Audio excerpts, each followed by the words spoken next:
Заур Плиев показывает те самые две фотографии, которые завоевали признание и престиж на всероссийском фотоконкурсе «Моя Россия. Традиции и современности. Молодежный формат». Талант, творческий подход к своему делу и любовь к культурным особенностям родного края позволили молодому фотографу выделиться среди более 2000 заявителей на участие. Его работы опередили около 60 тысяч фотографий. На этой фотографии девушка, она как раз-таки с ансамбля «Магаз», ее зовут Луиза, по-моему.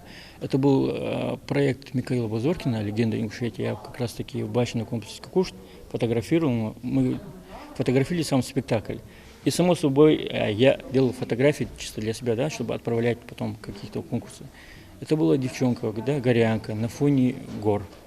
Вторая фотография – это рассвет, Столовая гора и Рахманбекова, да, в Черкесске. Ну, вот фотографии. А просто фотографии, вот именно в Черкесске, которая, он, знаешь, как, он не, там лица не видно, там видно просто облик, но там видно, что вот там джигит стоит, да, на Столовой горе, это как-то красиво вышло. Заур не любит обрабатывать фото фильтрами или тем более прибегать к фотошопу и другим редакторам, ведь иначе легко можно растерять весь творческий потенциал. Краски нужно искать самому, подбирая образ. Фотограф должен сам искать встречи с прекрасным и быть готовым запечатлеть кадр. К слову, это приветствовалось и на конкурсе. Нельзя было отмечать фотографии, да, с логотипом, там, с каким-то надписью, все такое. И в обработке перебарщивать тоже было нельзя. В фотошопе тоже нельзя было, чтобы там что-нибудь добавить.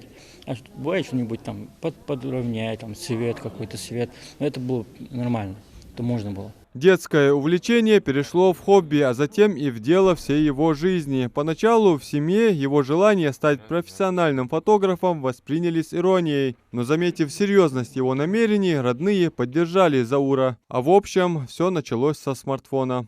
У нас был этот форум молодежный, это был 13-й год, и как мы все делали именно фотографии на телефоне.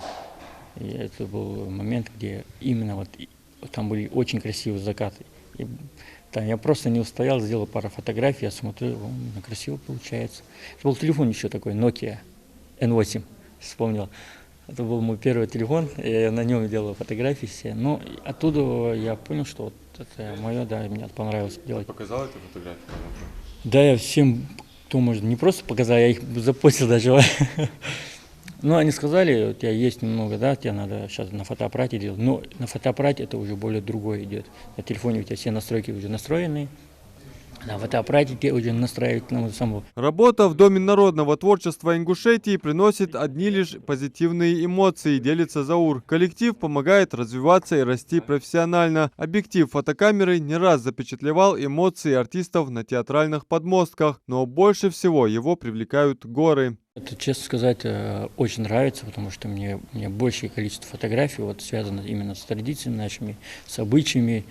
У меня, да, больше фотографий, которые я даже отправляю в других конкурсах, у меня вот именно я показываю наши традиции, я показываю наши обычаи, показываю всю нашу красоту Ингушетии. После победы в конкурсе Заура поздравили многие фотографы Кавказа. Его работы обрели популярность и завоевали внимание настоящих ценителей. Результат своих трудов он публикует в соцсетях. Заур планирует организовать и свою фотовыставку, так что совсем скоро новые закаты и рассветы, запечатленные в Ингушских горах, можно будет оценить и здесь, в Доме народного творчества. Адам Мережков, Адам Далаков. Новости 24.